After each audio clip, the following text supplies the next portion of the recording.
Existen algunos métodos disponibles para verificar varios aspectos de la calidad de los números pseudo-aleatorios. Las dos propiedades más importantes de los números aleatorios son uniformidad e independencia. La prueba de uniformidad puede ser realizada usando las pruebas de ajuste de bondad disponibles. Por ejemplo, un número estadístico suficiente de números aleatorios pueden ser usados para verificar la distribución de números contra la distribución uniforme teórica, usando ya sea el método chi cuadrada o el método de Kolmogorov-Smirnov para números aleatorios. Este tipo de frecuencia es denominada como prueba de frecuencias. Una prueba básica que siempre será desarrollada para validar un nuevo generador es la prueba de uniformidad. Dos métodos de pruebas disponibles, Kolmogorov y chi cuadrada. Ambas de estas pruebas miden el grado de ajuste entre la distribución de una muestra de números aleatorios generados y la distribución uniforme teórica. Ambas de estas pruebas están basadas en la hipótesis nula de que no existe diferencia entre la distribución de la muestra y la distribución teórica. La prueba chi cuadrada, en lugar de medir la diferencia de cada punto entre la muestra y la desviación verdadera, checa el valor de la desviación del valor esperado, donde O es el número observado, E es el número esperado y N es el número de clases. A continuación, realizamos un ejemplo en Excel. En este ejemplo, haremos una prueba chi cuadrada con una desviación de 0.05 para probar si estos datos están uniformemente distribuidos. El primer paso es obtener la media. En este caso, la sacamos con la función promedio y seleccionamos todos los datos de nuestra tabla. A continuación procedemos a sacar la desviación utilizando la función desbest y seleccionando nuestros datos. A continuación sacamos el mínimo de todos los datos, que da un resultado de 0.01.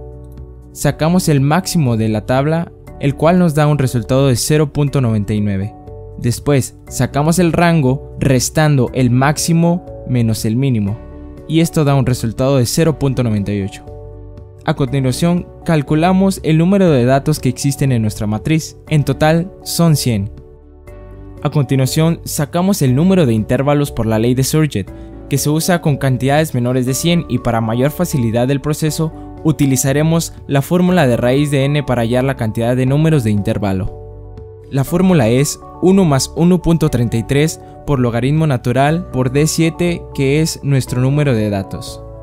A continuación sacamos la raíz de n, que es el número de intervalos. En este caso, utilizamos la función raíz y seleccionamos el número de nuestros datos. A continuación, sacamos el tamaño del intervalo dividiendo la raíz de n entre el rango. Esto nos da un resultado de 0.098. A continuación procederemos a registrar en una tabla de distribución de frecuencia, donde registraremos el número de intervalos encontrados por medio de la raíz de n, o sea, 10. El primer intervalo del límite inferior va a ser igual al mínimo de los datos, y el límite superior va a ser igual al límite inferior más el tamaño del intervalo, y así sucesivamente. El límite inferior va a ser igual al límite superior, y el límite superior del número 2 va a ser igual a la suma del límite inferior más el tamaño del intervalo, y así sucesivamente hasta llenar los dos límites. A continuación, sacamos la frecuencia observada seleccionando toda la cantidad de datos. Para sacar la frecuencia observada, primero vamos a seleccionar todas las filas del 1 al 10. A continuación, usamos la función frecuencia y seleccionamos nuestros datos. En este caso van del A1 al A100. Después, elegimos los datos del límite superior. Cerramos paréntesis y tecleamos Control, Shift y Enter para llenar todos los datos. A continuación, para sacar la frecuencia relativa, es necesario dividir la frecuencia observada entre el resultado de todos los datos de la frecuencia observada. Y este mismo proceso se hace con los demás datos de esta columna, donde el resultado nos debe de dar a 1.